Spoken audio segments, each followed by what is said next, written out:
and welcome to another exciting episode from Tech Studio. Today we will discuss about arrangement of data in a single column.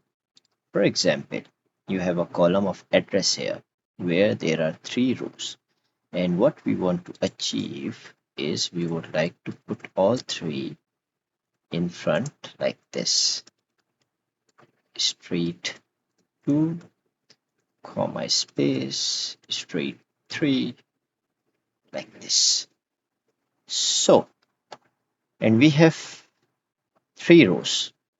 How we will achieve that? Let's get ready for the magic and the best trick of Excel. Select all this.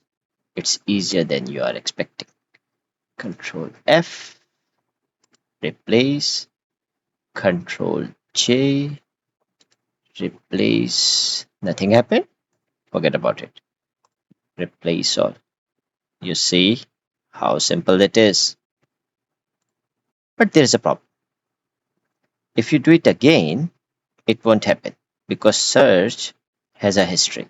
So in order to do it again, kindly close all the instances of Excel and restart Excel.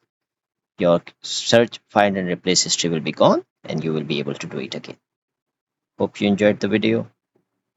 Do share because we care. Take care. Bye bye.